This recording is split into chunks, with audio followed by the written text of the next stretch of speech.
Hello everyone, welcome to my channel. Today I'm going to talk about how to get paid as a owner of a sole proprietor. Before I get into the video, be sure to subscribe and leave a comment below saying I subscribed. I will try to personally reply to your comments. Today I'm going to talk about how to get paid as a owner of a sole proprietor.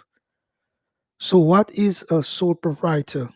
A sole proprietor is an individual entrepreneurship or proprietorship is a type of enterprise that is owned and run by one person and in which there is no legal distinction between the owner and the business entity.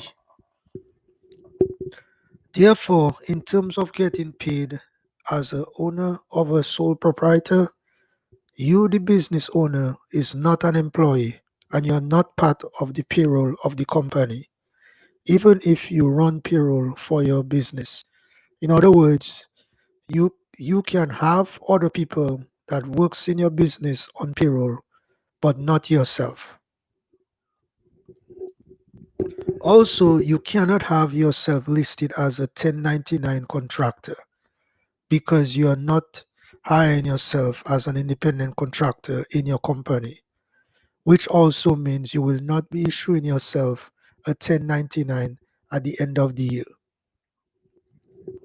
Another thing I want to mention is the money you pay yourself as a owner is not tax deductible. What I mean is the amount you take out from the business to pay yourself, you cannot deduct this from income. Furthermore, when you deduct your total expenses from your total amount you make, which is the total sales, what is left, which is your net income, is what the IRS is going to expect you to pay taxes on. Therefore, you will be paying self-employment taxes on this profit. For example, let's say as a sole proprietor, if your total revenue sales is 15,000 and your total expenses is 8,000, then as a sole proprietor, this shows that you have a profit of 7,000. So the IRS will expect you to pay taxes on the profit of $7,000. Now, as a business owner, it is very important to get your business and finance in an organized format, because what you want to do is to have a separate account apart from your main business operating account.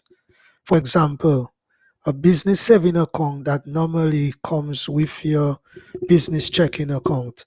So what you will do with this business saving account is to put 30% of your profit, which from the example we just discussed, where your net profit was 7,000, therefore you will put 30% of the 7,000 into the business saving account for taxes. So come April 15, when you're filing your taxes, you will not have a huge tax bill owed to the IRS. I know a lot of people would say, whoa, that's a lot of money, 30% to put aside for taxes. But this is not up for debate. If you want to move your business from 50,000 a year to 500,000 per year, that is a strategy you will want to consider doing. Also, if 30% is too much, I really recommend you, the business owner, go ahead and increase sales and generate more revenue for your business. So this will not be an issue. I also recommend set aside 30% of the net profit to pay yourself as the business owner, and the remaining money use it to run the day-to-day operation of your business. This method will help you from running into cash flow problems where you are paying for daily expenses and there is not enough funds to cover those expenses. So once again, the rest of the money after paying yourself, you will put it back into the business to cover daily operating expenses of the business.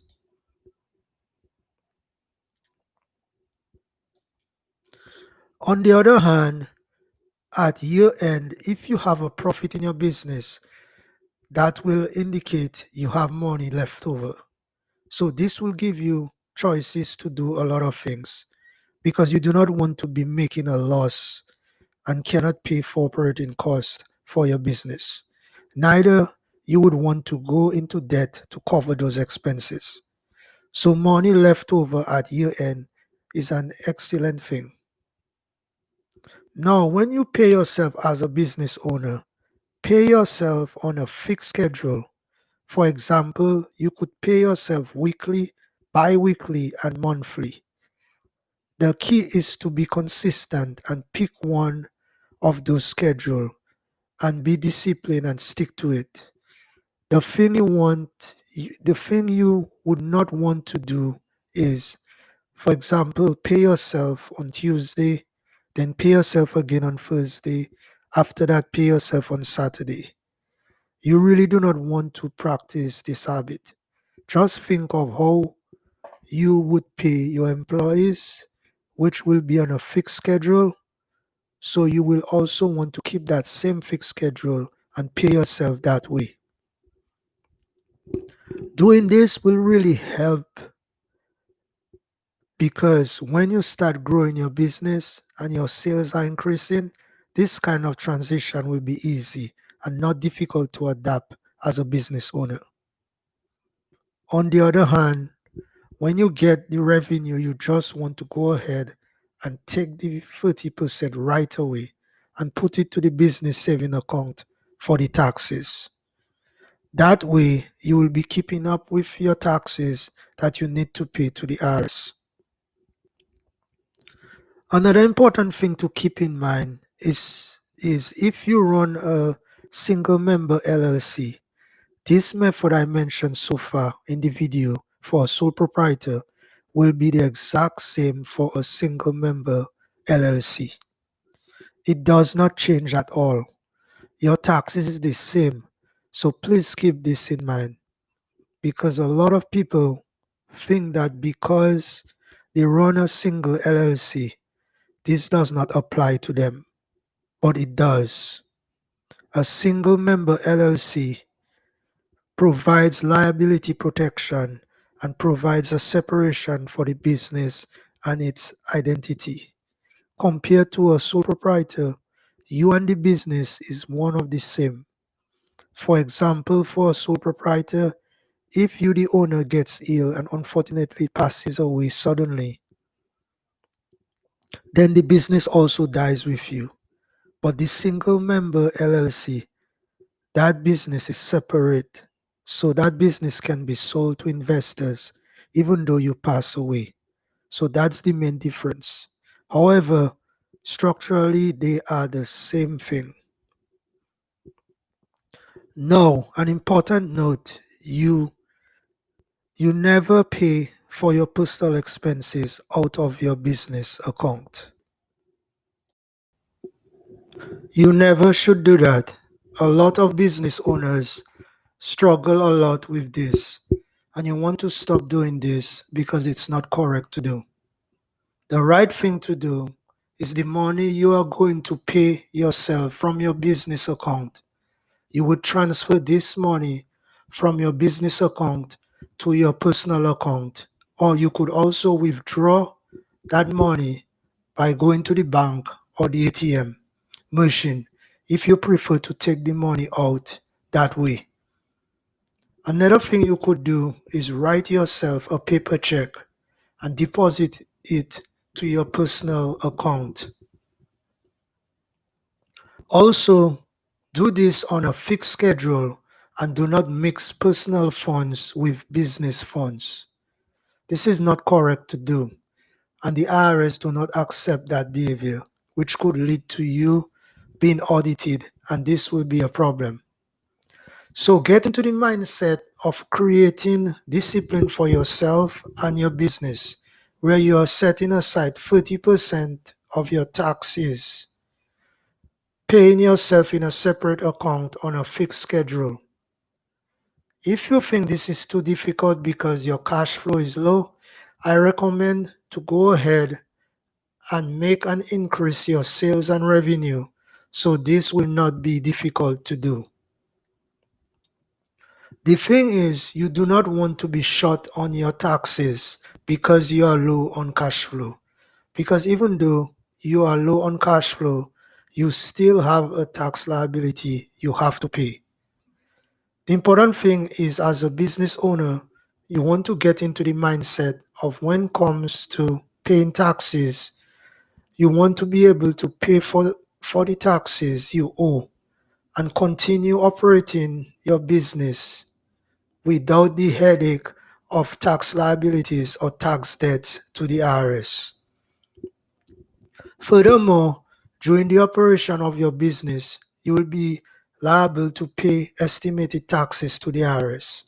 So therefore, you really want to make it a habit to set the money aside. So when the time comes to paying those taxes, you will have the funds available to pay for the taxes. This will put your mind at ease. So you do not have to worry about how you are going to pay for the tax bill. Thanks for watching this video. If you need help with your personal income tax, bookkeeping, and payroll, feel free to contact me by the email in the description of the video and download my free ebook on the tax saving strategies for individuals and business owners.